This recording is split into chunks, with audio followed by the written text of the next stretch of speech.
किसान भाइयों, इस रोग के आने के कारण जो फसल में होते हैं वह अधिक सूखा पड़ना, देर से फसल में पानी आना और अन्य और भी कारण हो सकते हैं किसान भाइयों। तो इन चीज़ों का किसान भाइयों को ध्यान रखना चाहिए कि हम अपनी जो गन्ने की फसल है उसमें सूखा ना आने। ऐसी ही जानकारी वाली वीडियो देखने के लिए किसान क्रॉप ज्ञान चैनल को सब्सक्राइब भी करें, बेल आइकन भी दबाएं ताकि आने वाली हर वीडियो का अपडेट पाएं आप सबसे पहले। किसान भाई, क्या आपकी गन्ने की फसल गन्ने के लाल सड़न रोग से प्रभावित है? क्या आपको पता है यह रोग किस प्रकार गन्ने की फसल को हानि पहुंचाता है? क्या इसकी रोकथाम आप कर सकते हैं? इसकी रोकथाम हम कैसे करें? इसकी रोग की पहचान हम कैसे करें? इन सभी के बारे में हम आपको बताने वाले हैं। किसान भाई, मैं मित्ती के आप सभी का स्वागत करता हूं आपके अपने यूट्यूब चैनल किसान को ज्ञान पर।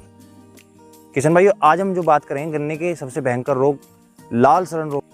किसान भाई, यह रोग जो गन्ने की फसल को बहुत ज़्यादा हानि पहुंचाता है और जिससे सभी किसान भाइयों का जो गन्ने का उत्पादन ले रहे हैं घटकर बहुत कम हो जाता है और जिसका भारी नुकसान किसान भाइयों को देखने को मिलता है। किसान भाइयों, आज हम इस रोग के बारे में आपको एक एक करके बताएंगे। जैसे ये रोग फैलता कैसे है, इसका संक्रमण कैसे होता है, इसका नियंत्रण हम कैसे करें, यह कौन से फफूंद के कारण फैलता है, इन सभी के बारे में हम आपको बताने वाले हैं। किसान भाइयों, वीडियो शुरू करने से पहले आपसे मेरा अनुरोध है, जो किसान भाई इस वीडियो को पहली बार देख रहे हैं प्लीज़ वो स्किप ना करें। इस वीडियो में आपको बहुत कुछ मैं आपको बताने वाला हूँ और आशा करता हूँ यह आपको बहुत ज़्यादा जानकारी देगा और आपकी जो गन्ने की फसल है उसमें इसका फ़ायदा होगा। किसान भाइयों, हम और बहुत सारी वीडियो गन्ने के ऊपर हमने बना रखी हैं। जैसे हमने अभी कुछ दिन पहले गन्ने के पोका बोइंग रोग के ऊपर एक वीडियो बनाई थी, तो उसको देखने के लिए आप ऊपर आई बटन पर क्लिक करके इस वीडियो को देख सकते हैं। तो चलिए किसान भाइयों, हम आगे वीडियो शुरू करते हैं। किसान भाइयों, यह रोग जो कोलेडोट्राइकम फैलकेटम नामक एक फफूंद के कारण फैलता है, जो बहुत ही भयंकर एक फफूंद यानी कि विषाणु है। किसान भाइयों,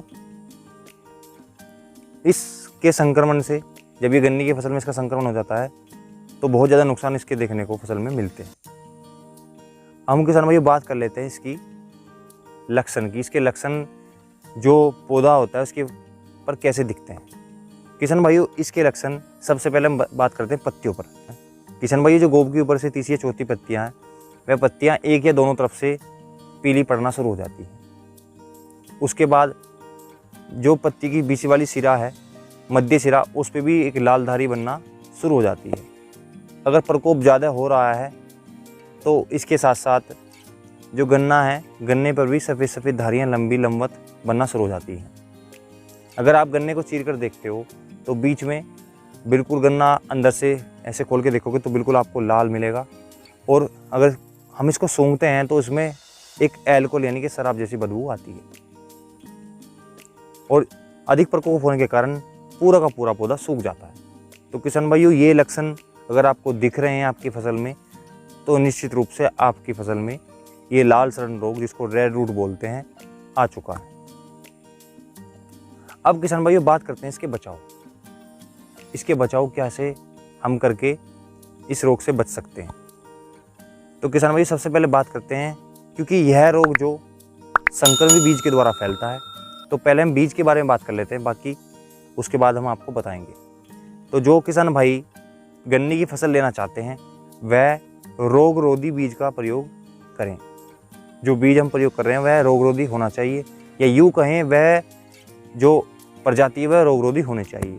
अब किसान भाइयों को मैं बता देता हूँ प्रजाति कौन कौन सी आप रोगरोधी प्रयोग में लाएंगे।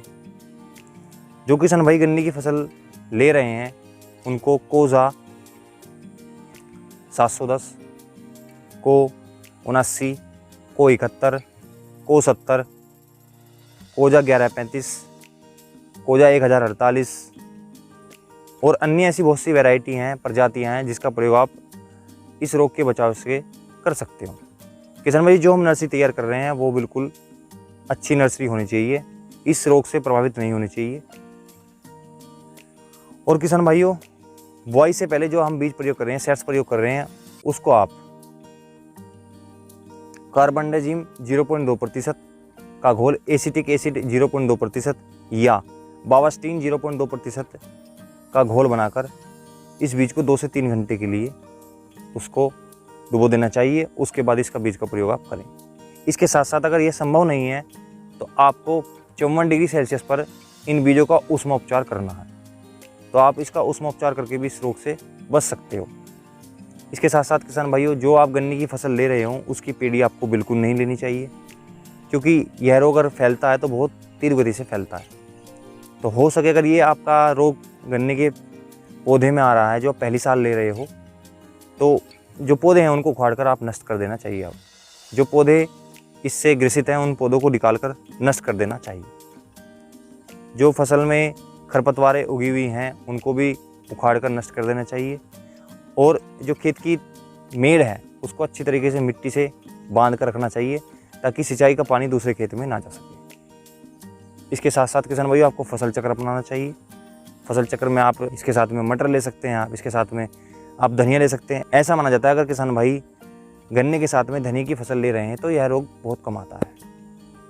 अगर इस रोग का प्रकोप गन्ने की फसल में हुआ है तो कोशिश करें किसान भाई 2 से 3 साल तक गन्ने की फसल ना लें, क्योंकि इसका संक्रमण, जो इसके बीजाणु हैं, जो इसके फफूंद हैं, वो किसान भाइयों करीब 1 साल तक गन्ने की जहाँ पे आपने फसल ली है उस मिट्टी में रहते हैं। तो कोशिश करें आप कि 1 साल उसमें फसल ना लें।